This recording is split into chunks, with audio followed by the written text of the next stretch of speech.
Munting Buto. Kwento ni Mary Ann Ordinario Floresta at iginuhit ni Frances C. Alcaraz.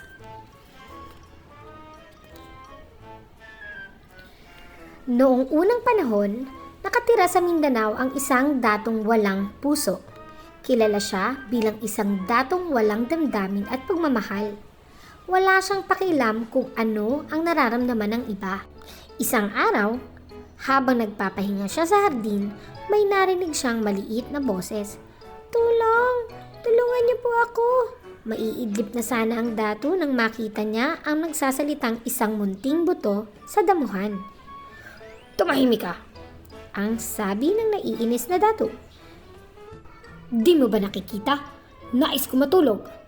Ngunit ang boses ay hindi huminto. "Maaari mo ba akong tulungan?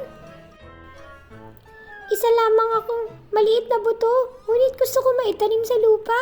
Gusto kong tumubo. Gusto ko maging makabuluhang puno na magbibigay ng bulaklak at prutas. Ayoko mamatay at mabulok sa parang. Ayokong kainin ng mga ibon. Maawa po kayo." Hindi pinansin ng dato ang buto. Naghigab siya at ipinikit ang mga mata. Ngunit ang buto ay patuloy na nagmamakaawa. Bumangon ang naiinis na dato. "Hindi ako makatulog. Pwede bang tumahimik ka?" Sumagot ang buto. "Gagawin ko ang lahat para sa inyo. Itanim po lamang ninyo ako." Nais ng dato na mawala ang buto. May naisip siya. Nang uuyam na sinabi niya, "Kilala ako bilang isang datong walang puso. Kung mahahanap mo ang aking puso, itatanim kita sa lupa."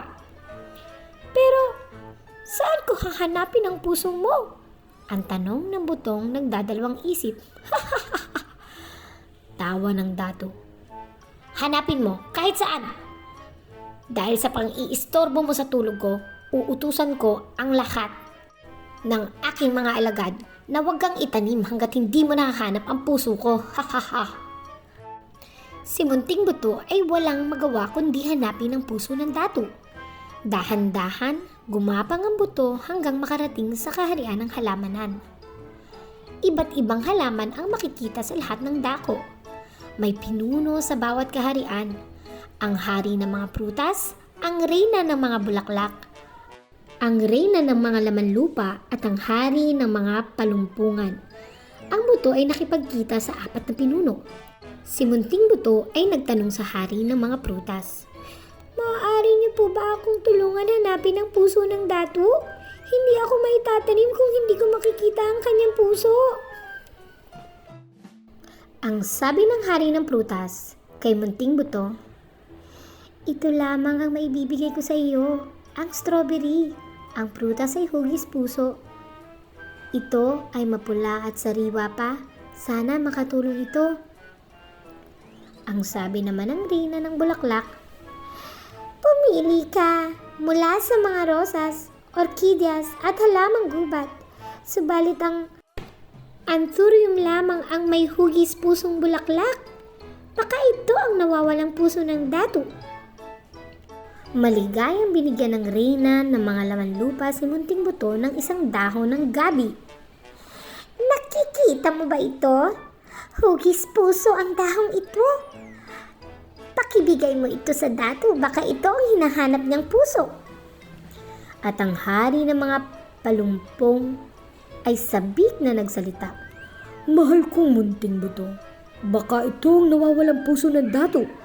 Ang tawag ng mga tao rito ay puso ng saging. Bago mamunga ang saging, ito ang unang sumisibol."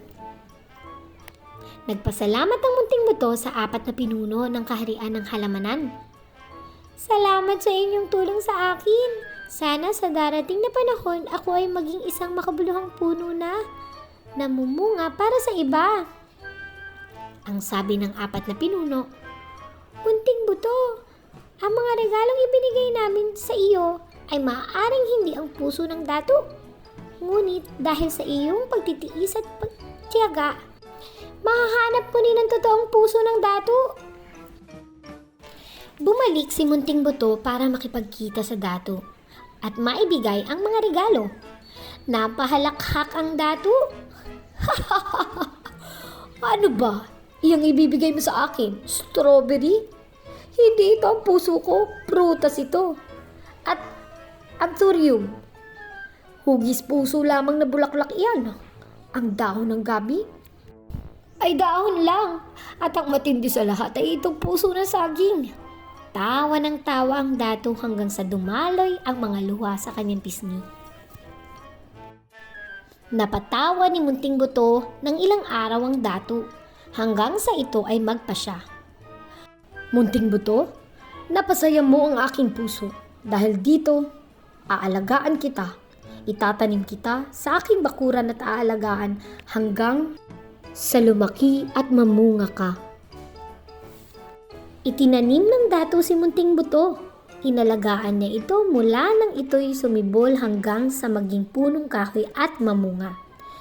Habang tawa ng tawang pinagmamasdan ng dato ang mga bunga, nasabi niya, Munting Buto, nang itanim kita at alagaan, ang puso ko ay napuno ng kasiyahan at pagmamahal. Natutunan kong magmahal at magmalasakit sa iba. Nalaman kong hindi ang aking palasyo o ang aking kayamanan na magpapaligaya sa akin. Munting Buto, hindi mo lamang ibinalik ang kabutihang ipinakita ko sa iyo sa pamamagitan ng lilim at masaganang prutas. Ngunit higit sa lahat, ibinalik mo ang aking puso at ako'y nagpapasalamat ng lubos. Mula noon, ang walang pusong dato ay nakilala sa pagiging maawain sa mga nangangailangan. Pinamamahagi niya ang mga prutas sa lahat-lahat. At bago matapos ang araw, hindi niya nakakaligtaang dalawin ang Munting Buto na naging isang puno upang maipadama ang kanyang pasasalamat sa pagbabalik muli ng kanyang puso.